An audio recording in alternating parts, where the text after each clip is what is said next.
In the last class we have discussed about the center crankshaft, है ना। तो थोड़ा सा रिवाइज कर लेते हैं पहले हल्का सा। तो मैं आपको ये बता दूं कि सेंटर क्रैंकशाफ्ट कंप्लीट करने के बाद अब हम साइड क्रैंकशाफ्ट करेंगे। तो जो जो चेंजेस हैं साइड और सेंटर में, बहुत ज़्यादा चेंजेस नहीं हैं, कुछ थोड़े बहुत चेंजेस हैं, तो उन चेंजेस पे हम फोकस करेंगे और एक न्यूमेरिकल करेंगे साइड क्रैंकशाफ्ट के ऊपर, है ना। तो सेंटर क्रैंकशाफ्ट में आपने क्या देखा कि वहां पर नंबर ऑफ द बियरिंग्स 3 होती हैं, है ना, और नंबर ऑफ द वेव कितने होते हैं, 2 होते हैं, है ना। साइड क्रैंकशाफ्ट में नंबर ऑफ द बियरिंग 2 होती हैं, नंबर ऑफ द वेव 1 होते हैं, दोनों चीज एक एक रिड्यूस हो जाती है ना। या अब थोड़ा सा रिएक्शंस का मैटर देख लेते हैं। मान लीजिए साइड क्रैंकशाफ्ट में ये क्रैंक पिन है, तो क्रैंक पिन के दोनों तरफ वेव होता है। यहां पर क्रैंक पिन के सिर्फ एक तरफ ही वेव है ना, केवल एक तरफ वेव है। अच्छा, यहां पर 3 बियरिंग होती हैं। तो पहली बियरिंग यहाँ है, दूसरी यहाँ पर है, तीसरी यहाँ पर है, और पहली जो है वो यहाँ पर है। ठीक है, गैस का फोर्स इस पे भी आता है, गैस का फोर्स इस पे भी आता है। तो ये जो फोर्स है ये Fg मैक्स है। अब दोनों में फर्क क्या है, ये बियरिंग 1 है, ये बियरिंग 2 है, ये बियरिंग 3 है सेंटर क्रैंकशाफ्ट के केस में। लेकिन इस वाले केस में इधर तो कोई बियरिंग 1 तो हट यहाँ पे है नहीं। बियरिंग 1 और वेव लेफ्ट साइड वाली जो बियरिंग है वो हटा दी गई है एक तरह से साइड क्रैंकशाफ्ट में। तो केवल यहाँ पर जो पहली बियरिंग है वो ये है, और जो दूसरी बियरिंग है वो आपकी ये है। ठीक है, रही बात फ्लाईव्हील की, तो फ्लाईव्हील का जो लोड आता है W वर्टिकल लोड, वो यहाँ भी आएगा, वर्टिकल लोड इसमें भी आएगा, नो प्रॉब्लम एट ऑल। ठीक है, बेल्ट का पुल हॉरिजॉन्टल प्लेन में P1 प्लस P2 यहाँ भी आता है, यहाँ पर भी आएगा, है ना, इसी पॉइंट पे आएगा। तो P1 प्लस P2 हॉरिजॉन्टली आएगा यहाँ पर P1 प्लस P2। ठीक है, अब पॉइंट ऑफ कम्युनिकेशन ये है कि बियरिंग 1 और बियरिंग 2 पर अब ये क्रैंक पिन एक तरह से क्या है, बीम की तरह बिहेव कर रही है, सिंपली सपोर्टेड बीम की तरह बिहेव कर रही है, सिंपली सपोर्टेड बीम की तरह बिहेव कर रही है यहाँ पर क्रैंक पिन सेंटर क्रैंकशाफ्ट में। लेकिन यहाँ पर क्रैंक पिन जो बिहेव कर रही है वो एक तरह से कैंटिलीवर बीम की तरह बिहेव कर रही है। तो यहाँ पर ये SSB की तरह बिहेव कर रही है, सिंपली सपोर्टेड बीम। लेकिन यहाँ पर जो क्रैंक पिन है, तो आपने कैंटिलीवर देखा है ना, कैंटिलीवर में क्या होता है, एक तरफ फिक्स सपोर्ट होती है और दूसरी तरफ ये बीम होता है। बीम के ऊपर कोई भी लोड आता है, तो इस लोड की वजह से जो मूवमेंट जनरेट होता है, तो मैक्सिमम मूवमेंट कहाँ पर जनरेट होता है। मान लो फोर्स W है, लेंथ L है, तो maximum bending moment W multiplied by L, और ये मूवमेंट कहाँ पे जनरेट होता है, इस सपोर्ट पे जनरेट होता है। सबसे ज्यादा जो बेंडिंग मोमेंट जनरेट होता है वो सपोर्ट पे जनरेट होता है ना, सपोर्ट पे जनरेट होता है। मैं जरा सा देखूं, कुछ चैट आया हुआ है किसी का, लेट मी सी।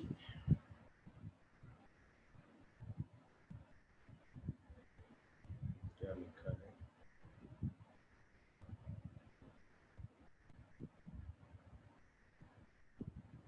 Good afternoon sir. ठीक है, गुड आफ्टरनून आशीष, है ना, गुड आफ्टरनून।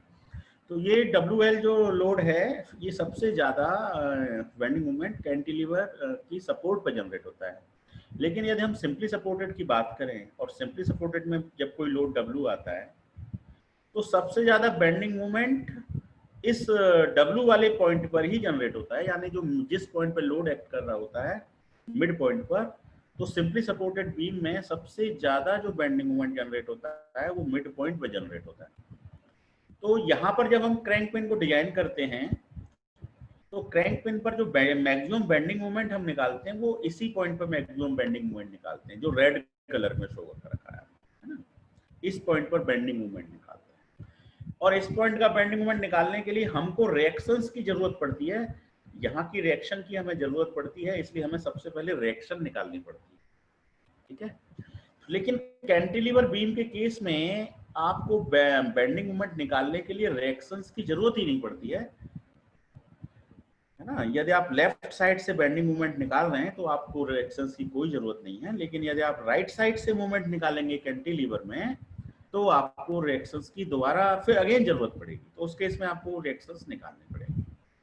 तो कहने का मतलब क्रैंक पिन को यदि यहाँ डिजाइन करना है तो रिएक्शंस निकालना मस्ट है, और यदि यहाँ पर क्रैंक पिन को डिजाइन करना है तो आपको रिएक्शंस निकालने वाला जो स्टेप है उसको अभी आप फिलहाल भूल सकते हैं, हटा सकते हैं, उसको नजरअंदाज कर सकते हैं फिलहाल। There is no need to find the reaction in the design of crank pin for this overhang crank. ठीक है, अब इसमें क्रैंक पिन पर जैसे कि लोड आ रहा है, जो गैस का फोर्स आ रहा है, तो उसको यदि हम UDL uniformly distributed load assume करें तो ये सेंटर ऑफ ग्रेविटी इसका जो है वो मिड पॉइंट पे आएगा, है ना। तो उस केस में जो लोड है वो मिड पॉइंट पे माना जाएगा। जो गैस का फोर्स है F maximum force, F maximum, वो फोर्स कितना माना जाएगा, सेंटर पे काम किया हुआ माना जाएगा। तो एफ मल्टीप्लाइड बाई, अब मान लीजिए ये हमारी क्रैंक पिन है तो इसकी जो लेंथ है वो हो जाएगी L C. L C means the length of the crank pin और DC means the diameter of the crank pin, correct.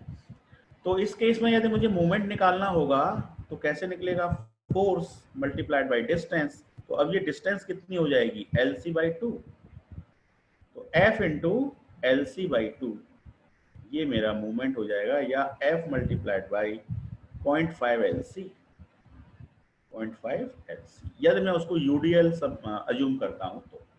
Number 1, यदि इसी गैस फोर्स को मैं यूडीएल अज्यूम ना करूं, है ना, सपोज मैं यूडीएल अज्यूम ना करूं, तो उस केस में क्या होगा, थोड़ा सा इसे समझने की कोशिश करिएगा। यदि मैं इसे यूडीएल अज्यूम ना करूं और इसे कंसंट्रेटेड अज्यूम कर लूं, और कंसंट्रेटेड में भी यदि मैं इसको अज्यूम कर लूं, मान लेते हैं कि ये क्रैंक पिन है और ये जो फोर्स F है, अब ये कंसंट्रेटेड है और ये बिल्कुल एंड पॉइंट पे काम कर रहा है, ये LC है लेंथ, तो क्रैंक पिन ये बिल्कुल एंड वाले पॉइंट पे काम कर रहा है। तो इस केस में जो बेंडिंग मोमेंट होगा वो क्या हो जाएगा, F मल्टीप्लाइड बाई LC। ठीक है, तो ये वर्स्ट सिचुएशन होती है, this is the worst situation कि जो लोड है वो बिल्कुल लास्ट वाले पॉइंट पे काम कर रहा हो, लेकिन जो फोर्स होता है वो जनरली यूडीएल ही होता है, तो ये वाला मोमेंट ज़्यादा एक्यूरेट माना जाता है। लेकिन for the convenience, for the safety purpose हम क्या करते हैं, ये वाला मूवमेंट और ये वाला मूवमेंट, इन दोनों मूवमेंट्स का हम एवरेज ले लेते हैं, और हम एक तरह से ये मानते हैं कि हमारा जो लोड है वो ना तो मिड पॉइंट पे काम कर रहा है न लास्ट में काम कर रहा है, वो मिड और लास्ट के बीच में काम कर रहा है, यानी कि कितनी डिस्टेंस पे काम कर रहा है, 0.75 LC। ये पॉइंट एक इंपॉर्टेंट है।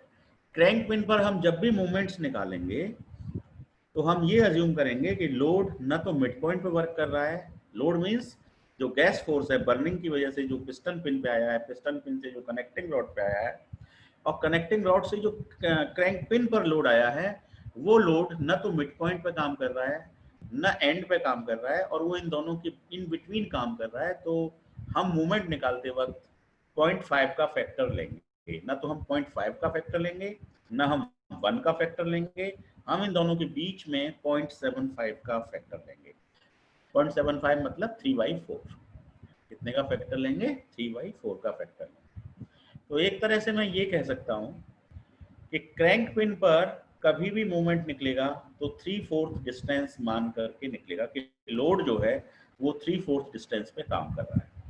तो suppose this is the crank pin, this is the portion where the crank pin is fixed.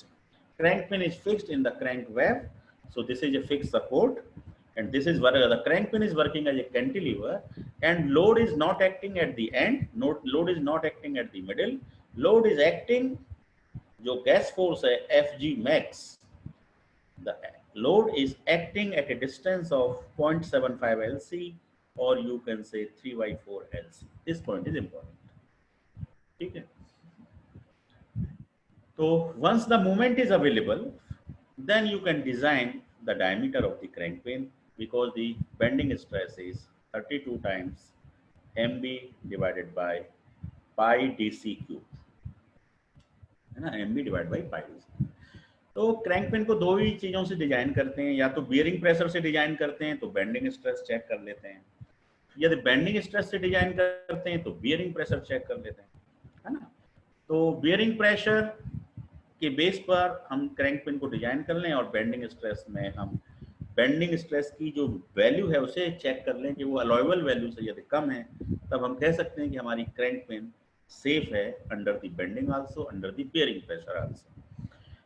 तो बात हो गई। देखो क्रैंक शाफ्ट के अंदर तीन ही एलिमेंट होते हैं, एक क्रैंक पिन होती है, एक क्रैंक वेब होता है, एक क्रैंक शाफ्ट होता है। तो हमने एक एलिमेंट पर बात कर ली है, क्रैंक पिन को हमने डिजाइन करना सीख लिया है, क्रैंक पिन का मूवमेंट निकालना हमको आ गया, रिएक्शंस निकालने की जरूरत नहीं है, फिलहाल नहीं है, रिएक्शन निकालने की जरूरत अभी नहीं है, जहां जरूरत पड़ेगी वहां पर हम रिएक्शन निकाल लेंगे। ठीक है, अब थोड़ी सी बात कर लेते हैं रिएक्शन के बारे में कि दोनों में रिएक्शंस में क्या फर्क होता है। तो देखो सेंटर क्रैंकशाफ्ट के केस में लेफ्ट में सेंटर क्रैंकशाफ्ट है, राइट में आपका ये साइड क्रैंकशाफ्ट है। अब रिएक्शंस की बात करूंगा मैं, तो इसमें एक बियरिंग यहाँ पर है, एक बियरिंग यहाँ पर है, ये बियरिंग 1 है, ये बियरिंग 2 है। यहाँ पे फोर्स आ रहा है, कितनी डिस्टेंस पे फोर्स आ रहा है, 0.75 LC, अभी बताया मैंने आपको, है ना, 3/4 LC की डिस्टेंस पे फोर्स आ रहा है, ये डिस्टेंस। और इस फोर्स की वैल्यू क्या है, गैस फोर्स है ना, मैक्सिमम गैस फोर्स है। अब ये π/4 d² इंटू पी मैक्स, ये जो भी फोर्स है। तो इस फोर्स की वजह से इस बियरिंग पर रिएक्शन आएगी या इस बियरिंग पर रिएक्शन आएगी। जैसे कि यहाँ पे सेंटर क्रैंकशाफ्ट के केस में जब फोर्स था, the same force is acting in centre crankshaft at the middle, then both crank web are here and one bearing is on the left side and another bearing on the right side. This is bearing 1, this is bearing 2. तो इस F की वजह से इस bearing पर भी reaction I थी, इस बियरिंग पर भी रिएक्शन आई थी, दोनों बियरिंग पर रिएक्शन आई थी। तो अब इस F की वजह से इस बियरिंग पर भी रिएक्शन आएगी, इस बियरिंग पर भी रिएक्शन आएगी। ठीक है, तो इस F की वजह से इस बियरिंग पर रिएक्शन आएगी अपवर्ड और इस बियरिंग पर रिएक्शन आएगी डाउनवर्ड। अब इस वाले केस में चूंकि एक बियरिंग लेफ्ट है, एक बियरिंग राइट है, तो ये भी अपवर्ड रिएक्शन है, ये भी अपवर्ड रिएक्शन है। लेकिन इस पर्टिकुलर केस में एक रिएक्शन अपवर्ड होगी तो दूसरी रिएक्शन डाउनवर्ड होगी, क्योंकि दोनों बियरिंग राइट साइड में लाई कर रही हैं, अपोजिट साइड में लाई नहीं कर रही हैं। तो उनका जो डायरेक्शन है वो अपोजिट हो जाएगा। मैग्नीट्यूड तो जो भी होगा वो होगा, लेकिन वो चेंज हो जाएगा। तो अब इस वाले केस में हम क्या करते थे, पहली बियरिंग से दूसरी बियरिंग के बीच में जो डिस्टेंस है उसको हम b अज्यूम करते थे। ठीक है, तो इस पर्टिकुलर केस में हम F से पहली वाली बियरिंग के बीच का जो डिस्टेंस है उसको हम b अज्यूम करेंगे। मैं चेंजेस पे बात कर रहा हूँ। सेंटर क्रैंकशाफ्ट आपको पहले आपने कर रखा है, तो साइड क्रैंकशाफ्ट बस चुटकियों में समझ में आ जाएगा, है ना। तो यहाँ पर बियरिंग 1 और बियरिंग 2 के बीच का डिस्टेंस b हुआ करता था, यहाँ पर लोड और बियरिंग 1 के बीच का डिस्टेंस b होगा।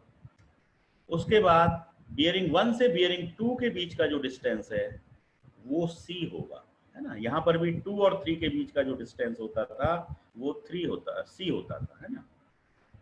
तो ये c होता था। तो अब एक b डिस्टेंस के बारे में मैंने आपको बता दिया, एक c डिस्टेंस के बारे में मैंने बता दिया आपको। और बियरिंग 1 और बियरिंग 2 के बीच में फ्लाईव्हील है, पुली है, बेल्ट अरेंजमेंट है।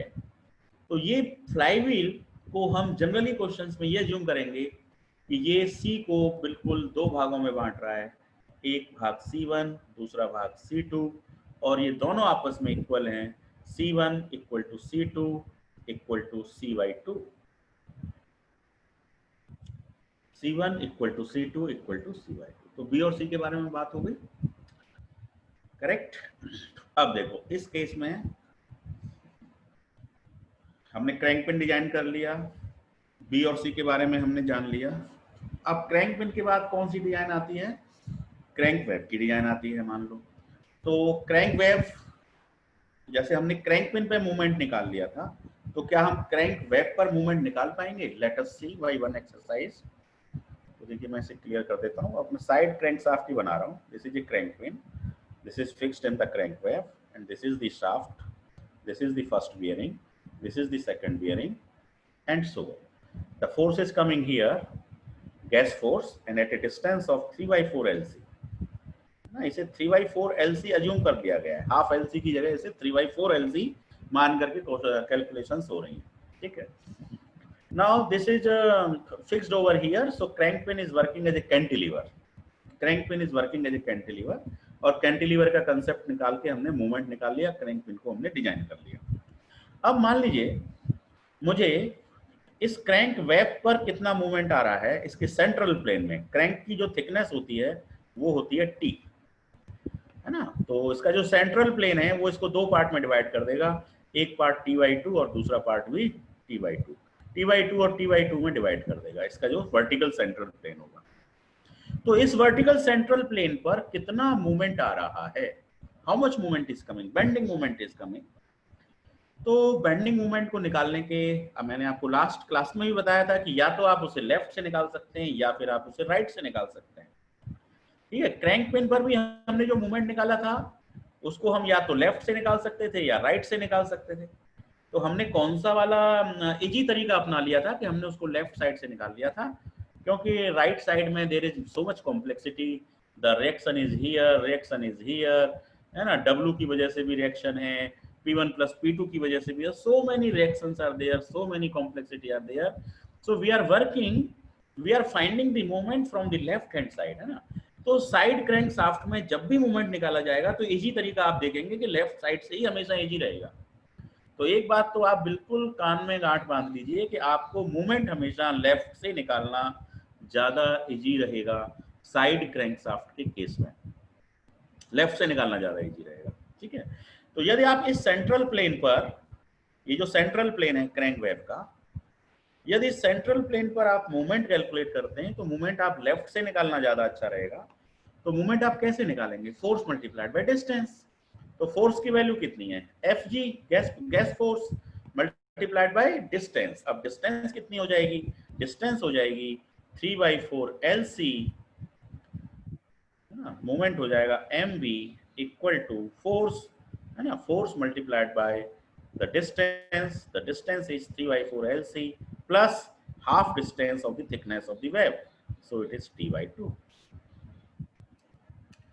ठीक है, 3/4 LC plus t/2। इस तरह से हम मूवमेंट निकाल पाएंगे क्रैंक वेब पे, राइट। अब क्रैंक वेब पे मूवमेंट आ जाएगा तो फिर तो उसके बाद उसकी डायमेंशंस निकाल सकते हैं। तो कुछ डायमेंशन हम एम्पेरिकली निकाल लेते हैं, जैसे कि हमने डीसी निकाल लिया सपोज, है ना। अब डीसी निकाल लिया तो LC/DC का हम रेशियो अज्यूम कर लेते हैं, है ना, LC/DC का रेशियो अज्यूम कर लो। यदि आपने रेशियो अज्यूम कर लिया, लेट द रेशियो इज 0.8, है ना, तो डीसी आपका यदि निकल चुका है तो आपका एलसी निकल गया, तो LC is not a problem, LC आपका रेशियो से निकल गया। अब थिकनेस वाली बात, आपको थिकनेस की जरूरत पड़ेगी, तो थिकनेस के लिए आप कुछ एम्पेरिकल रिलेशंस यूज करेंगे।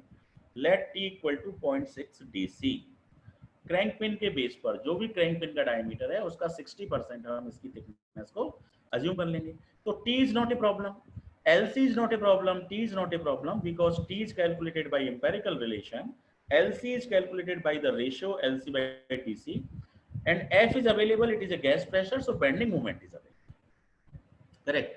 And once the bending moment is available, then bending stress can be found M divided by Z, where Z is the section modulus. तो देखिए हमने क्रैंक वेब की वर्किंग भी आपको समझा दी कि उस पर भी बेंडिंग मोमेंट लेफ्ट साइड से आप निकाल सकते हैं, ठीक है। तो क्रैंक पिन पर भी लेफ्ट साइड से निकाल सकते हैं और क्रैंक वेब पर भी लेफ्ट साइड से निकाली जा सकती है, ओके। चलिए अब थोड़ी सी और बात करते हैं आगे, अब क्या शाफ्ट को कैसे डिजाइन करेंगे। तो ये देखिए फिर से क्रैंक पिन, ये वेब हो गई, ये आपकी शाफ्ट हो गई, शाफ्ट के अंदर ये बियरिंग हो गई, ये बियरिंग सेकंड हो गई, ठीक है। अब आपका यहाँ पे फ्लाईव्हील लगा हुआ है, तो अब मेरे को इस पॉइंट पे शाफ्ट का डायमीटर फाइंड करना है। Let the shaft diameter is DS1, है ना, शाफ्ट फ्लाईव्हील की जंक्शन पे डायमीटर है। तो अब ये फ्लाईव्हील का जो सेंट्रल प्लेन है, फ्लाईव्हील का जो सेंट्रल प्लेन है, इस पॉइंट पे मुझे क्या निकालना होगा, बेंडिंग मोमेंट निकालना होगा, राइट। अब इस बेंडिंग मोमेंट को निकालने के लिए देखो, बीच रास्ते में लेफ्ट साइड से यदि बेंडिंग मोमेंट निकाला जाएगा तो उसके बीच रास्ते में ये बियरिंग आ रही है, और बियरिंग आ रही है मतलब अब इसकी रिएक्शन की हमको आवश्यकता पड़ने ही वाली है ना। अब बिना रिएक्शन निकाले ये मूवमेंट नहीं निकल पाएगा। तो सबसे पहला काम है कि आप रिएक्शंस निकालें, है ना। क्रैंक पेन और क्रैंक वेव की वर्किंग में आपको रिएक्शन निकालने की जरूरत नहीं है, लेकिन फ्लाईव्हील के पास जब आप वर्किंग करेंगे तो आपको रिएक्शंस निकालने की जरूरत पड़ेगी। ठीक है, तो रिएक्शन जैसे कि सेंटर क्रैंक शाफ्ट में दो केस थे, केस 1 केस 2, उसी तरह से साइड क्रैंक शाफ्ट में भी दो केस होते हैं, केस 1 केस 2। केस 1 होता है when theta equal to 0, theta equal to 0, इसका मतलब वो TDC position, top dead centre position. और जो दूसरा केस होता है वो मैक्सिमम टॉर्क का केस होता है, पहला केस मैक्सिमम बेंडिंग मोमेंट का होता है। तो इसी तरह से यहां पर भी दो केस होते हैं। तो जैसे वहां पर केस 1 में टोटल रिएक्शन 6 थी और केस 2 में टोटल रिएक्शन 8 थी। 6 और 8 का रूल था, 6 रिएक्शन 8 रिएक्शन। अब यहां पर भी आप देखेंगे कि वही रूल यहां पर भी आएगा, 6 रिएक्शन और 8 रिएक्शन का। मान लीजिए केवल वर्टिकल फोर्स है, गैस फोर्स का केवल वर्टिकल फोर्स है, तो इस वर्टिकल फोर्स की वजह से एक रिएक्शन यहां जनरेट हो जाएगी R1V, और एक रिएक्शन यहां जनरेट हो जाएगी R2V। आप देखेंगे ये मैंने वर्टिकली अपवर्ड दिखाई है और ये मैंने वर्टिकली डाउनवर्ड दिखाई है। ठीक है, क्योंकि दोनों ही जो बीच वाला जो फोर्स है, यदि बीच वाला अपवर्ड है तो बाकी जो दोनों हैं वो डाउनवर्ड होने चाहिए, है ना। Load downward and the reaction is downward. तो R1V will be upward and R2V will be downward. अब इनको हम कैलकुलेट कैसे करेंगे? देखो, इस वाले पोर्शन से बियरिंग तक का जो डिस्टेंस है वो कितना है? B है, दिस इज B। और यहां से लेके यहां तक का जो डिस्टेंस है वो क्या है? C। तो यदि मैं मोमेंट ले लूं, क्या ले लूं? मोमेंट। मान लो मैं बियरिंग 1 पे मोमेंट ले लूं, तो सभी हमारा रूल क्या है कि summation of all the moments must be 0 for the equilibrium of the crankshaft, है ना। इक्विलिब्रियम कंडीशन यही होती है। तो यदि मैं बियरिंग नंबर 1 पर सिग्मा एम ए यानी कि summation of the moment must be 0, कौन सी बियरिंग पे बात कर रहा हूं? बियरिंग नंबर 1 पे। तो बियरिंग नंबर 1 पे जब मैं बात करूंगा तो मेरा मोमेंट हो जाएगा फोर्स मल्टीप्लाइड बाय डिस्टेंस, इसका मतलब R2V multiplied by C। So this will be R2V multiplied by C, R2V multiplied by C equal to, है ना। अब दूसरा फोर्स कितना है? Fg, तो F मल्टीप्लाइड बाय B, है ना, F मल्टीप्लाइड बाय B। तो R2V आप यहां से निकाल पाएंगे, R2V will be FB by C। तो ये वाली जो रिएक्शन है R2V, ये आपने निकाल दी FB by C। सिमिलरली यदि आप बियरिंग नंबर 1 पे मूवमेंट लेंगे, तो यदि आप बियरिंग 2 पे, अभी मैंने लिया बियरिंग 1 पे मूवमेंट, अब मैं यदि मूवमेंट लेता हूं बियरिंग 2 पर, तो बियरिंग 2 के लिए दोबारा से मैं वही कंडीशन लगा सकता हूं, sigma summation of the moment must be 0। तो इस पॉइंट पर मूवमेंट लेने के लिए this force F into distance, so F multiplied by B plus C, so this will be given by F multiplied by B plus C, F multiplied by B plus C equal to R1V multiplied by C, R1V multiplied by C। So from here R1V will be F times B plus C divided by C। ठीक है, बस ये दो reaction ही important हैं, बाकी reaction तो बड़े आराम से निकलते हैं। सेंटर क्रैंकशाफ्ट में रिएक्शन निकालना इजी था, बस हमको क्या करना था? F/2 F/2। वो सिंपली सपोर्टेड बीम टाइप की सिचुएशन थी, यहाँ पर ओवरहंग सिचुएशन है, तो इस F की वजह से जो रिएक्शंस जनरेट होंगी उसमें एक रिएक्शन तो ये होगी F into B plus C/2, और दूसरी रिएक्शन होगी F into B by C। Correct? तो अब इस चीजों को मैं थोड़ा सा साफ करके लिख देता हूँ। Again, I am having a crank pin. This is a crank wave. This is a shaft. Shaft is having two bearings. Bearing number 1. Bearing number 1 is having reaction F B plus C divided by C, and the second reaction is F B by C. ये दो reaction किसकी वजह से आ गए? F की वजह से। Case 1 की बात चल रही है, एफ की वजह से दो रिएक्शन। अब देखो यहां पे डब्ल्यू फोर्स आ रहा है फ्लाईव्हील का, है ना। अब डब्ल्यू की वजह से दो दो बियरिंग है, एक बियरिंग ये है, एक बियरिंग ये है, तो ये तो बिल्कुल सेंटर क्रैंकशाफ्ट की तरह ही है। तो इस डब्ल्यू की वजह से अगेन दो रिएक्शन जनरेट हो जाएंगी। First reaction will be W/2 and second reaction is also W/2, क्योंकि हमने C1 = C2 अज्यूम कर रखा है। This is C1, this is C2। तो कितनी रिएक्शन अब तक निकाल चुके हैं हम? 4 रिएक्शन निकाल चुके, है ना। पहली हो गई F × B + C/2, this is first, this is second, this is third, this is fourth. Now यदि हॉरिजॉन्टल प्लेन की बात करें तो हॉरिजॉन्टल प्लेन में इस W की जगह एक फोर्स आ रहा है P1 + P2, वो हॉरिजॉन्टल प्लेन में है, तो उसकी वजह से हॉरिजॉन्टल रिएक्शन जनरेट होंगी और उनको हम नाम देंगे R1'H, R2'H। W की वजह से जो रिएक्शन है उनको हमने क्या नाम दिया? R1V', R2V', है ना, W की वजह से। तो R1V' कितना आ गया? W/2, और R2V' कितना आ गया? W/2। अब P1 + P2 की वजह से जो दो रिएक्शन जनरेट होंगी वो हॉरिजॉन्टल प्लेन में जनरेट होंगी, तो उनको हम नाम देंगे R1H', R2H', और इनकी वैल्यू जो होगी वो अगेन क्या हो जाएगी? P1 + P2/2। तो R1H' जो है वो हो जाएगा P1 + P2/2, और जो R2H' है वो भी इतना ही हो जाएगा P1 + P2/2। तो देखिए F की वजह से दो रिएक्शन, W की वजह से दो रिएक्शन, P1 + P2 की वजह से दो reaction, total 6 reactions in the case 1। ठीक है, ये अब मैं जरा सा केस 2 की भी बात कर लेता हूँ, मतलब रिएक्शंस की बात कर लेता हूँ। केस 2 पे अभी पूरा नहीं जाऊंगा, वर्किंग तो अभी केस 1 पे ही चल रही है, लेकिन रिएक्शंस की बात कर लेते हैं कि उस वक्त रिएक्शंस क्या क्या क्या मामला बनेगा। तो देखिए ये आपकी क्रैंक पिन, ये आपका वेव, ये आपका शाफ्ट, शाफ्ट पर बियरिंग पहली, बियरिंग सेकंड, है ना। अब यहाँ पे जो फोर्स आ रहा है वो फोर्स इंक्लाइंड है ना। सेकंड केस में जो क्रैंक पिन पे फोर्स आता है वो इंक्लाइंड फोर्स होता है ना। देखो थीटा = 0 में क्रैंक और कनेक्टिंग रॉड एक सीध में हो जाते हैं, तो उसमें वर्टिकल फोर्स आता है। लेकिन जब कनेक्टिंग रॉड इंक्लाइंड होती है तो उसके दो कंपोनेंट होते हैं, एक रेडियल कंपोनेंट और एक टेंजेंशियल कंपोनेंट। ये तो हमने उसमें भी देखा है, सेंटर क्रैंकशाफ्ट में भी देखा है। तो अब जो गैस फोर्स आ रहा है उस गैस फोर्स के दो कंपोनेंट हैं, एक तो वर्टिकल कंपोनेंट है और एक जो है horizontal component.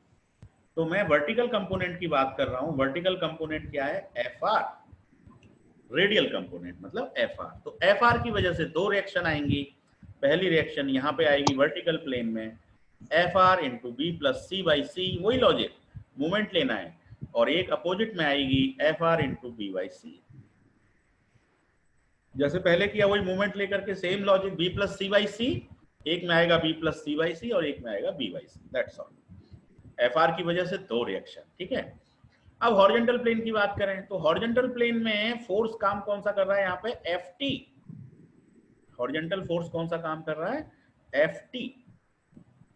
This is horizontal force, है ना, हॉरिजॉन्टल फोर्स। तो इसकी वजह से दो हॉरिजॉन्टल रिएक्शन जनरेट हो जाएंगी, ये वर्टिकल हैं दोनों, वो हॉरिजॉन्टल जनरेट हो जाएंगी और उनकी वैल्यू हो जाएगी FT B + C/C, और दूसरी हो जाएगी FT B/C। बिल्कुल सेम लॉजिक, खाली प्लेन बदल गया है बस।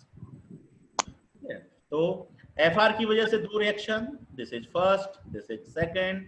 FT की वजह से दो reaction, this is third, this is fourth. चार रिएक्शन हो गई गैस फोर्स की वजह से, दो हॉरिजॉन्टल कंपोनेंट की वजह से, दो वर्टिकल कंपोनेंट की वजह से। अब आते हैं W is acting in vertical plane. तो W की वजह से फिर दो रिएक्शन हो जाएंगी, एक W/2 और दूसरी W/2, है ना। एक W/2 यहाँ वर्टिकल प्लेन में काम करेगा और एक W/2 यहाँ वर्टिकल प्लेन में काम करेगा, करेक्ट। अब यहाँ पर एक हॉरिजॉन्टल फोर्स भी है और उस हॉरिजॉन्टल फोर्स की वैल्यू है P1 + P2। इसी पॉइंट पर प्लेन इसका चेंज है, तो इसकी वजह से अगेन दो हॉरिजॉन्टल रिएक्शन जनरेट होंगी और वो हॉरिजॉन्टल रिएक्शन हो जाएंगी आपकी P1 + P2/2 और दूसरी भी सेम यही हो जाएगी P1 + P2/2। तो कहने का मतलब टोटल रिएक्शन कितनी हो गई? 8 हो गई, है ना। यहाँ पे दो फोर्स हो गए इसलिए दो रिएक्शन बढ़ गई है ना। तो number of reaction does not change in the centre crankshaft. Case 1 में 6, केस 2 में 8। इसी तरह से साइड क्रैंकशाफ्ट में भी केस 1 में 6, केस 2 में 8 रिएक्शन होती हैं। ठीक है, चलिए तो अब हम सारी रिएक्शन निकाल चुके हैं, क्योंकि देखो हमें रेडियल कंपोनेंट पता है, टेंजेंशियल कंपोनेंट पता है, हमें सब कुछ पता है ना, सारी गैस फोर्स पता है तो उसके कंपोनेंट पता है। कंपोनेंट कैसे पता लगेगा? थीटा पता है, थीटा पता है तो फाई पता है ना। फाई क्या है? Angularity of the connecting rod. Theta phi में रिलेशन क्या है? साइन थीटा, है ना, वही साइन रूल लग जाता है। थीटा और फाई का रिलेशन तो आप सबको आता ही है। ये कनेक्टिंग रॉड की लेंथ है, ये क्रैंक रेडियस है, ये आपकी हॉरिजॉन्टल एक्सिस है। यदि वर्टिकल इंजन में देखेंगे तो ये आपकी कनेक्टिंग रॉड है, ये आपकी क्रैंक रेडियस है और आपका एक्सिस वर्टिकल है। तो ये वाला एंगल फाई कहलाता है, ये वाला एंगल थीटा कहलाता है। इसमें आप साइन रूल लगाएंगे तो L by sine theta will be equal to R by sine phi. बस इस रिलेशन से क्वेश्चन में यदि थीटा गिवन है तो फाई निकल जाता है। फाई निकल जाता है तो कनेक्टिंग रॉड का कंपोनेंट निकल जाता है। देखो यहाँ पे गैस फोर्स आ रहा है एफ जी। अब एफ जी का कंपोनेंट यहाँ पे फाई से निकल जाएगा, F G divided by cos phi. और फिर F G by cos phi के दो कंपोनेंट हो जाएंगे, एक रेडियल कंपोनेंट, एक टेंजेंशियल कंपोनेंट। तो एक हो जाएगा cos theta plus phi, F R जो है वो हो जाएगा F C cos theta plus phi. F C मतलब ये वैल्यू, तो एक हो जाएगा F C cos theta plus phi और एक हो जाएगा एफ सी sign theta plus phi. Same centre crankshaft की तरह, उसमें नो चेंज।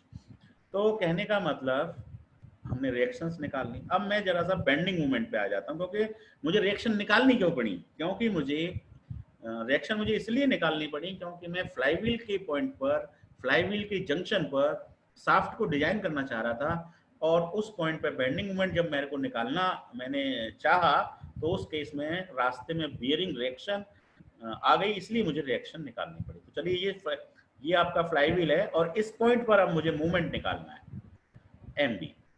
तो मूवमेंट हमेशा किधर से निकालेंगे? लेफ्ट की तरफ से निकालना इजी रहेगा। तो यहाँ पे आपका फोर्स है। अब इस फोर्स की डिस्टेंस कितनी है? यहाँ तक, इस सेंट्रल प्लेन तक कितनी डिस्टेंस है? It is this is B, है ना, यहाँ बियरिंग है। तो इस बियरिंग तक की डिस्टेंस क्या है? बी। और इस बियरिंग से इस बियरिंग तक का डिस्टेंस है सी, लेकिन सी का हो गया हाफ, तो ये हो गया C1। तो इस वाले फोर्स से इस वाले फ्लाईव्हील के जंक्शन तक जो डिस्टेंस है वो हो गई B प्लस C1। तो आपका मूवमेंट हो गया F multiplied by B plus C1। F multiplied by B plus C1, ये तो हो गया। कैसा? अब इसका एरो यदि आप इसकी तरफ देखेंगे, so it is showing anti clockwise, है ना। और लेफ्ट साइड में एंटी क्लॉकवाइज को यदि आप पॉजिटिव मानते हैं, नेगेटिव मानते हैं, कोई भी एजम्पशन ले लीजिए। यदि एंटी क्लॉकवाइज को हम पॉजिटिव मान लें तो अब क्लॉकवाइज आएगा तो उसको हम नेगेटिव ले लेंगे। तो देखो यहाँ पे रिएक्शन है और यहाँ पे रिएक्शन की वैल्यू क्या है? R1V। इस वाली रिएक्शन की वैल्यू क्या है? R1V। और R1V का जो डिस्टेंस है वो कितना है? C1। तो ये हो जाएगा minus force into distance R1V multiplied by C1। ये माइनस मैंने क्यों लिया है? क्योंकि अब ये क्लॉकवाइज मूवमेंट बन रहा है, ये एंटी क्लॉकवाइज बन रहा है तो ये क्लॉकवाइज बन रहा है, इसलिए मैंने इसे माइनस लिया। ठीक है, तो शाफ्ट के फ्लाईव्हील के जंक्शन पर मूवमेंट को इस तरह से निकाला जा सकता है। और ये मूवमेंट कौन से प्लेन में निकल के आया है? वर्टिकल प्लेन में निकल के आया है ना, वर्टिकल प्लेन में निकल आया। अब देखो इसी वाले पॉइंट पर, बियरिंग 1 वाले पॉइंट पर एक हॉरिजॉन्टल रिएक्शन भी तो है जिसका नाम है R1H। तो इस अब यहाँ पे कोई हॉरिजॉन्टल फोर्स तो है नहीं केस 1 में, लेकिन केस 2 में यहाँ हॉरिजॉन्टल फोर्स भी आ जाएगा। तो सभी फोर्सों का मूवमेंट का एल्जेब्रिक सम करना होता है। तो यदि केस 1 की बात करें तो जो हॉरिजॉन्टल मूवमेंट है वो हो जाएगा फोर्स इंटू डिस्टेंस, फोर्स की value R1H multiplied by C1। अब वर्टिकल का मूवमेंट इतना, हॉरिजॉन्टल का मूवमेंट इतना, तो equivalent movement under root this square plus this square करके हम निकाल पाएंगे। तो हमें बेंडिंग मूवमेंट मिल जाएगा। Once the bending movement is available, sigma b bending stress can be calculated or diameter of the shaft can be calculated. If sigma b is available, then diameter can be find out, and if diameter has been designed somewhere, then bending stress can be checked, है ना, vice versa। तो देखिए हमने crank pen को भी design कर लिया, crank web को भी डिजाइन कर लिया, फ्लाईव्हील के जंक्शन पे भी डिजाइन कर लिया। ठीक है, कभी कभी हम क्रैंक वेब के जंक्शन पे भी डिजाइन करते हैं, क्रैंक वेब के जंक्शन पे, जरा उसको भी देख लीजिए।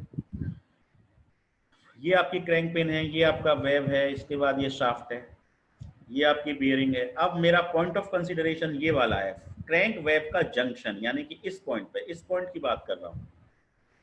इस पॉइंट पे शाफ्ट का डायमीटर कितना होना चाहिए, अभी मैंने निकाला था फ्लाईव्हील की जगह पर, अब इस पॉइंट पे कितना होना चाहिए। तो इस पॉइंट का मोमेंट निकालने के लिए mv इक्वल टू, यहाँ पे फोर्स है आपका, तो force multiplied by distance. Now what is the distance? This distance is 3/4 LC, so distance is 3/4 LC plus the thickness of the wave is T. Well, this is the moment and no other any force, कोई और force नहीं है। अब इसकी जो reaction यहाँ पे होगी वो इसी पॉइंट पे बियरिंग है, इसी पॉइंट पे ये है, तो इस रिएक्शन की मुझे नीड नहीं है, आई डोंट रिक्वायर नीड। तो देखिए रिएक्शन निकालने की जरूरत ना तो क्रैंक पिन में है, ना क्रैंक वेव में है, ना क्रैंक वेव के जंक्शन पे है, केवल रिएक्शन की जरूरत पड़ेगी तो फ्लाईव्हील के पॉइंट पर जब आप शाफ्ट को डिजाइन करेंगे उस वक्त ही आपको रिएक्शंस की जरूरत पड़ेगी, अन्यथा there is no need to find the reactions. ठीक है, तो मैंने आपको सब कुछ समझा दिया केस 1 में, है ना। केस 2 में भी सब कुछ वैसे ही होता है, केवल यहाँ पर एक फोर्स की जगह दो फोर्स आ जाते हैं, है ना। बाकी सब लॉजिक वही होते हैं। जब हम मूवमेंट निकालेंगे तो वर्टिकल फोर्स की वजह से भी मूवमेंट निकालेंगे, हॉरिजॉन्टल फोर्स की वजह से भी मूवमेंट निकालेंगे, चाहे हम कहीं का भी निकाल रहे हो, क्रैंक पिन पे निकाल रहे हो, या क्रैंक वेव के सेंट्रल प्लेन पे निकाल रहे हो, या क्रैंक वेव के जंक्शन पे निकाल रहे हो, या फ्लाईव्हील के जंक्शन पे निकाल रहे हो। तो उसमें हमको दोनों केस कंसीडर करने पड़ेंगे, वर्टिकल प्लेन भी, हॉरिजॉन्टल प्लेन भी, और फिर उनका हमें अंडर रूट लेना होगा। और ये जो टेंजेंशियल कंपोनेंट होता है इसकी वजह से, इसको और देख लीजिए, इसकी वजह से ट्विस्टिंग मोमेंट भी आता है। सेकंड केस में जैसे कि क्रैंक है, ये आपकी वेव है, ये आपका शाफ्ट है। अब मैं हॉरिजॉन्टल प्लेन की बात कर रहा हूँ, हॉरिजॉन्टल प्लेन, है ना, पॉइंट पे ध्यान दीजिएगा, मैं जो डायग्राम बना रहा हूँ हॉरिजॉन्टल प्लेन का बता रहा हूँ। तो ये हॉरिजॉन्टल फोर्स आ रहा है जिसकी वैल्यू है Ft, टेंजेंशियल फोर्स, है ना, ये निकल चुका है।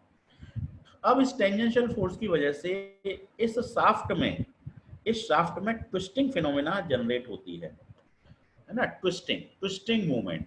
तो ट्विस्टिंग मूवमेंट कैसे निकलता है? अगेन ये भी तो मूवमेंट ही है, force multiplied by distance. So Ft is the force and distance is centre of this to centre of this distance is crank radius, है ना, हॉरिजॉन्टल प्लेन में है इसलिए perpendicular distance is crank radius. तो Ft into R हो जाएगी torque. ठीक है, अब जब किसी शाफ्ट पर, है ना, ध्यान से देखना, कोई भी मान लो शाफ्ट है, उस शाफ्ट पे एक तो हॉरिजॉन्टल प्लेन में बेंडिंग मूवमेंट आ रहा है, एक वर्टिकल प्लेन में बेंडिंग मूवमेंट आ रहा है, एक ट्विस्टिंग भी आ रही है, ट्विस्टिंग मूवमेंट भी आ रहा है, तीन तरह के मूवमेंट आ गए। तो अब इनका इक्विवेलेंट आप कैसे निकालेंगे? तो इक्विवेलेंट निकालने के लिए पहले तो आप इन दोनों का इक्विवेलेंट निकालिए, तो आपका नेट बेंडिंग मूवमेंट आ जाएगा under of mvh square plus mvv square, है ना। अब शाफ्ट पर एक तो ये बेंडिंग मूवमेंट है और एक ये टॉर्क है, तो जब बेंडिंग और टॉर्क दोनों वर्क करते हैं तो इक्विवेलेंट टॉर्क क्या होता है? तो equivalent torque is mte is given by under of bending movement square plus mt square. तो हमें क्या निकल जाएगा? इक्विवेलेंट टॉर्क निकल जाएगा। और जब एक बार इक्विवेलेंट टॉर्क निकल जाएगा तो फिर शियर स्ट्रेस निकालने में कोई प्रॉब्लम नहीं आएगी। Then shear stress is given by 16 times mte equivalent torque divided by pi dq। अब ये d, यदि आप इस वाले जंक्शन पे काम कर रहे हैं तो इसका d ले लिया जाएगा, यदि फ्लाईव्हील के जंक्शन पे काम कर रहे हैं तो फ्लाईव्हील के पॉइंट पे d ले लिया जाएगा। जो जैसा केस होगा उसके अकॉर्डिंग हम वर्क करेंगे। ठीक है, तो ये मैंने सेकंड केस भी आपको एक्सप्लेन कर दिया।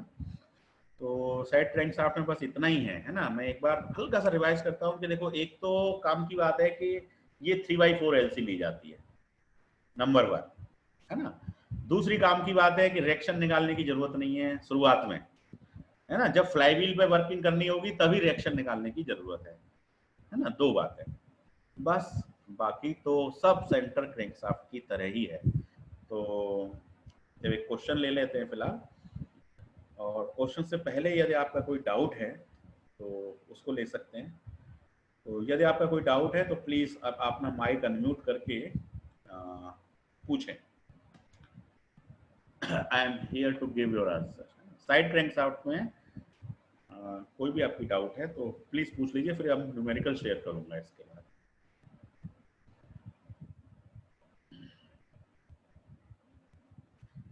यदि डाउट है तो जल्दी से पूछिए, और नहीं है तो नहीं बोल दीजिए, देयर इज नो डाउट।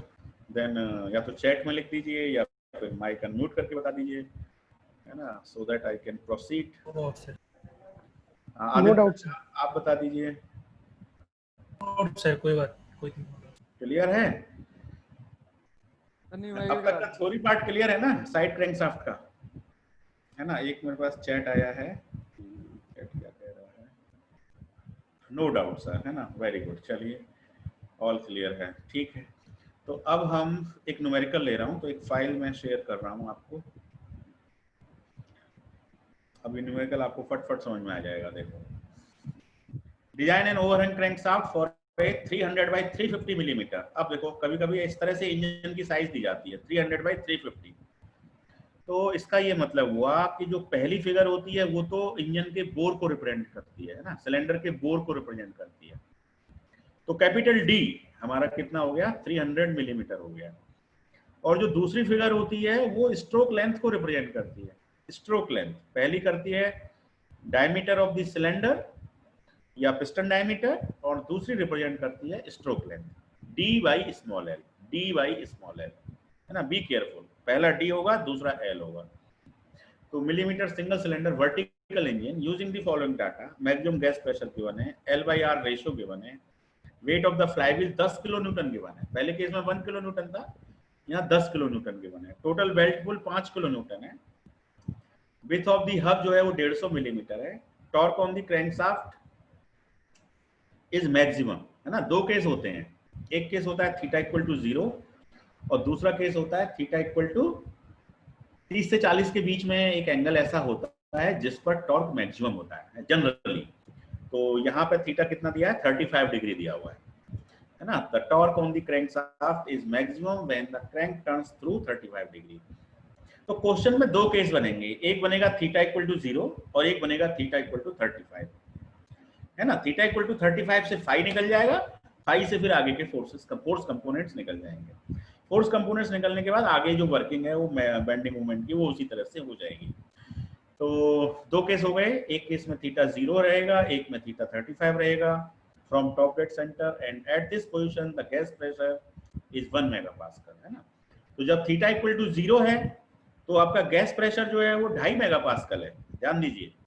जब थीटा 0 है तो गैस प्रेशर 2.5 मेगापास्कल है, लेकिन जब थीटा 35 है उस वक्त गैस प्रेशर 1 मेगापास्कल है ना। तो जिस वक्त जिस केस में जिस वक्त जितना प्रेशर है आप वही यूज करिए। एग्जाम में गलती कर देते हैं, एक ही प्रेशर को दोनों जगह पे यूज कर लेते हैं। So the belts are in horizontal direction, ठीक है, बेल्ट हॉरिजॉन्टल डायरेक्शन में, इसलिए हॉरिजॉन्टल रिएक्शन है। मान लीजिए बेल्ट वर्टिकल डायरेक्शन में हो तो वो भी वर्टिकल रिएक्शन ही देंगी। तो हॉरिजॉन्टल रिएक्शन उस केस में केवल आएगी तो केवल उसकी वजह से आएगी, गैस फोर्स के कंपोनेंट की वजह से, है ना। पुल की वजह से वर्टिकली रिएक्शन होंगी। तो वर्टिकल वर्टिकल सारी वर्टिकल आपस में आप समेशन कर सकते हैं नेट रिएक्शन निकालने के लिए, है ना। किसी भी बियरिंग पे मान लो वर्टिकल रिएक्शन भी है, हॉरिजॉन्टल रिएक्शन भी है, तो मान लो वर्टिकल की जितनी भी रिएक्शन है उन सबको सम अप करिए, हॉरिजॉन्टल की जितनी भी रिएक्शन है उनको सम अप करिए, दोनों को सम अप करके दोनों के बीच 90 डिग्री एंगल है, तो रिजल्टेंट जो है under R1V square plus R1H square से आप बियरिंग पे आने वाला लोड निकाल सकते हैं, है ना। बियरिंग पे आने वाला लोड, और बियरिंग पे आने वाला लोड निकल जाएगा तो बियरिंग प्रेशर को चेक कर सकते हैं। Bearing pressure is load divide by area, और लोड मतलब रिएक्शन, जितनी मैक्सिमम रिएक्शन आ रही है। तो once the load on the bearing is available, means reaction on the bearing is available, then bearing pressure can again be checked by dividing the area. And what is the area in case of bearing? Radial bearing, in case of radial bearing the area is LD, है ना। L is the length of the bearing, तो L हमने यहाँ पे stroke length को हमने बोल रखा है स्मॉल l, तो हम लेंथ ऑफ द बेयरिंग को स्मॉल l नहीं बोलेंगे, L1 बोलेंगे, है ना। So L1 is the length of the bearing and D is the diameter of the journal at the point of bearing. bearing के अंदर जो शाफ्ट है उसको जर्नल कहते हैं, तो जर्नल का जो डायमीटर है तो L1 D1 बोल सकते हैं आप। तो रिएक्शन R1 अच्छा, बियरिंग 1 और बियरिंग 2 में हेवली लोडेड बियरिंग कौन सी है? है ना। साइड क्रैंकशाफ्ट के केस में जो बियरिंग 1 है वही हैवीली लोडेड है, क्योंकि बियरिंग 1 पर ही ज्यादा लोड आ रहा है, वो मिडिल में होने के कारण, है ना। मिडिल में होने की वजह से उस पर गैस फोर्स की वजह से भी रिएक्शन आ रही है, फ्लाईव्हील के वेट की वजह से भी आ रही हैं, पुल की वजह से भी आ रही हैं, है ना। तो ये और ऐसी सेंटर क्रैंकशाफ्ट में भी जो मिडिल बियरिंग होती है, बियरिंग 2 होती है, वो हैवीली लोडेड होती है।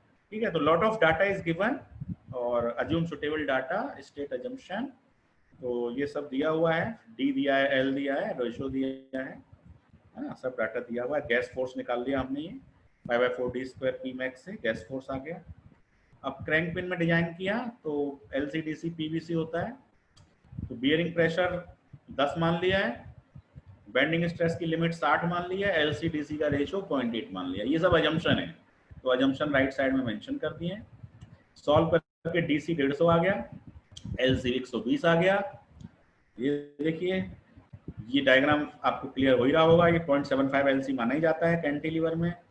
तो bending moment force into distance, distance हो गई 3/4 LC, तो बेंडिंग मोमेंट आ गया, बेंडिंग मोमेंट से बेंडिंग स्ट्रेस आ गया, बेंडिंग स्ट्रेस की वैल्यू 47.99 आ गई, 60 से कम है, इसका मतलब क्रैंक पिन सेफ है under bending, crank pin is safe under bending, है ना। Step 1 is over. अब डिजाइन ऑफ बियरिंग्स, तो जो हैवीली लोडेड बियरिंग है उसी पे मूवमेंट निकाल दिया।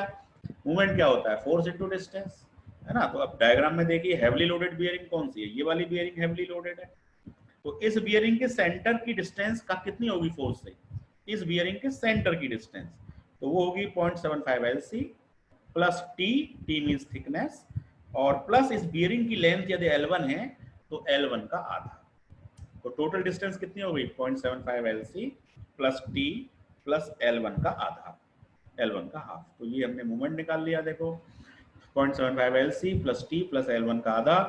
सॉल्व किया, मूवमेंट आ गया, मूवमेंट के बाद टी में, ये एम्पेरिकल फॉर्मूले हैं, टी निकालने का एम्पेरिकल है, ये L1 निकालने का एम्पेरिकल है, दोनों को यूज किया, बेंडिंग स्ट्रेस निकाला, bending stress 200, bending stress 60 allowable है, तो हमको D1 मतलब बियरिंग के जर्नल का डायमीटर मिल गया, है ना, जर्नल का डायमीटर 215 आ गया। ठीक है, उसके बाद बी और सी डायमेंशन क्या क्या होंगी इसके बारे में बात करनी है। तो देखो, बी होती है फोर्स से लेके पहली बियरिंग, और सी होती है पहली बियरिंग से दूसरी बियरिंग। तो अब बी को कैसे निकालें, बी में देखो क्या क्या जोड़ना पड़ेगा, एक तो 0.75 LC जोड़ना पड़ेगा, एक टी जोड़ना पड़ेगा, एक L1 का आधा जोड़ना पड़ेगा, जो अभी किया था वही काम है, वही तो डिस्टेंस है, तो बी देखो बड़े आराम से बी निकाल सकते हैं, 0.75 LC plus T plus this distance divide by 2, L1 का आधा। सी को कैसे निकाल सकते हैं, सी निकालने के लिए इसके हब की लेंथ दे रखी है 150, है ना, फ्लाईव्हील का जो हब है वो कितना दे रखा है 150, इस बियरिंग की लेंथ L1 है तो L1 का आधा कर दिया। अब इसकी लेंथ L1 है तो दूसरी की भी लेंथ L1 होगी, क्योंकि दोनों बियरिंग को हम कोशिश करते हैं कि आइडेंटिकल बनाएं, है ना। बी से हैवीली लोडेड बियरिंग की जो साइज आई है L1 और D1, वही साइज इसकी भी आ जाए, तो इसका भी L1 हो गया, तो L1/2 L1/2 2 टाइम्स कर दिया, 150 विड्थ हो गई, और 15 कुछ मार्जिन ले लिया है ना, मार्जिन, तो 15 मिलीमीटर का मार्जिन ले लिया, सबको टोटल किया, तो सी की वैल्यू 430 mm आ गई। ठीक है, बी निकल गया, सी निकल गया, नो प्रॉब्लम। अब क्या आता है, बियरिंग रिएक्शन। बियरिंग रिएक्शन के फॉर्मूले हैं सीधे सीधे, F into B plus C by C, B और सी पहले ही निकल गया है, F फोर्स हमें पता ही है, तो R1V आ गया, ऐसे ही R2V आ गया। ठीक है, तो आप ध्यान दीजिए कि R1V की वैल्यू ज्यादा आई है एज कंपेयर टू R2V, इसका मतलब R1V जो है वो हैवीली लोडेड बियरिंग है, bearing 1 is heavily loaded as compare to bearing 2। ठीक है, फिर ये फ्लाईव्हील के वेट की वजह से दो रिएक्शन W/2, और ये पुल की वजह से दो रिएक्शन, 5000 का आधा 2500, ये 10,000 का आधा 5000, और फिर हमने ये बियरिंग प्रेशर चेक कर लिया, है ना, रिएक्शन डिवाइड बाय ये reaction, vertical reaction square plus horizontal reaction square, सारी रिएक्शन तो हम निकाल ही चुके हैं। और एरिया क्या होता है बियरिंग के केस में, L1 D1, है ना, L1 निकाल चुके हैं, D1 निकाल चुके हैं, वैल्यू पुट कर दी, है ना। उसके बाद डिजाइन ऑफ क्रैंक वेब आ गया। अब क्रैंक वेब में क्या होगा, एक तो बेंडिंग स्ट्रेस आएगा, एक डायरेक्ट कंप्रेसिव आएगा। तो जो डायरेक्ट कंप्रेसिव होता है वो force upon area, crank web का साइज क्या है, क्रॉस सेक्शन W/T, तो उसका रेक्टेंगुलर क्रॉस सेक्शन है तो उसका एरिया हो गया WT, तो force upon area direct compressive, और MB/Z ये बेंडिंग की वजह से जो कंप्रेसिव स्ट्रेस है। बेंडिंग स्ट्रेस एक साइड कंप्रेसिव होता है, दूसरी तरफ टेंसाइल होता है, तो कंप्रेसिव प्लस कंप्रेसिव, तो मैक्सिमम कंप्रेसिव स्ट्रेस 60 से ज्यादा नहीं होना चाहिए।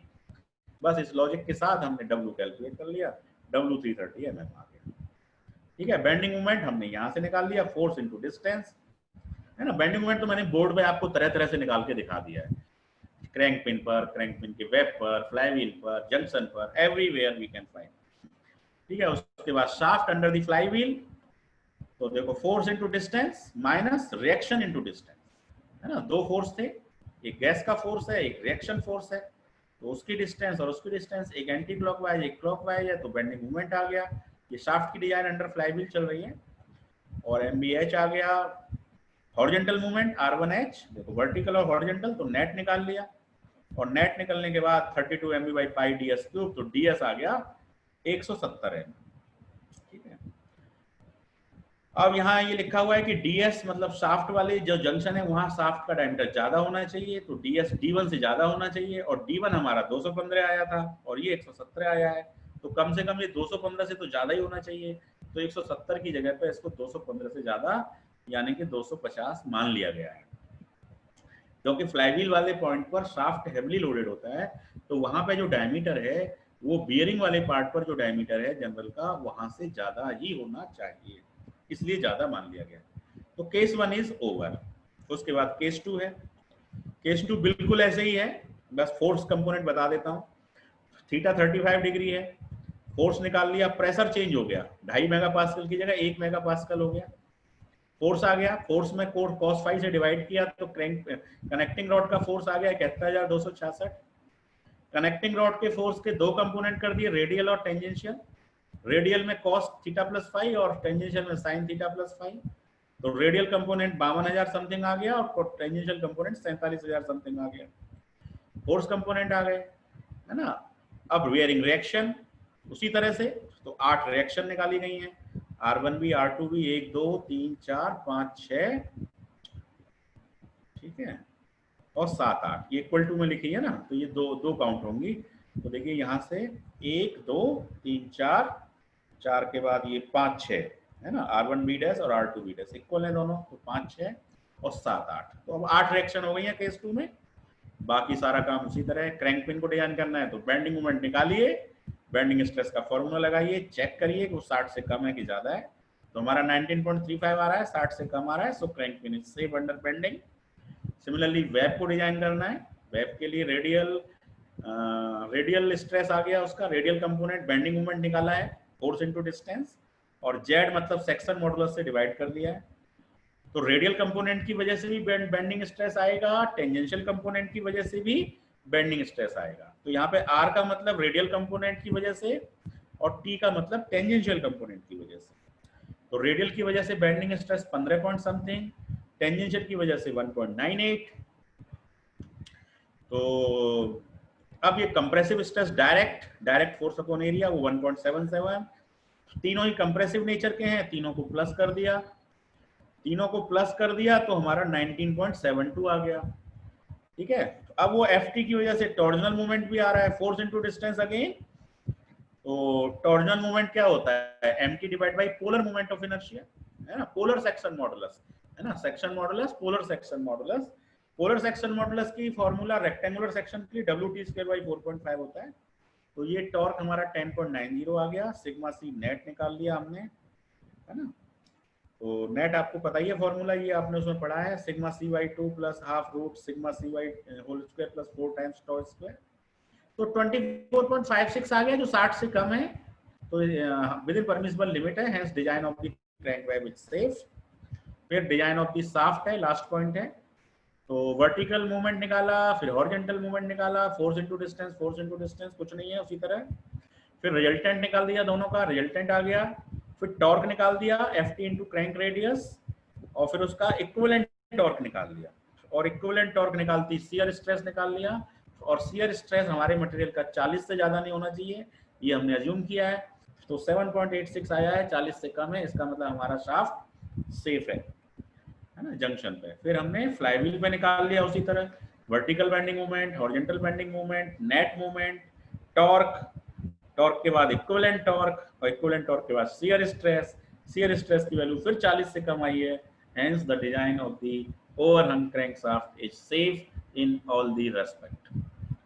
ठीक है, थोड़ा बड़ा क्वेश्चन था, कंसेप्ट कुछ ज्यादा नहीं है, बस बेंडिंग मोमेंट का कंसेप्ट है, और बेंडिंग मोमेंट ठीक से निकालना आपको आना चाहिए। किसी भी पॉइंट पर बेंडिंग मोमेंट निकालना है तो लेफ्ट साइड के फोर्स इनटू डिस्टेंस करते चले जाओ और उनका एल्जेब्रिक समेशन करते चले जाओ।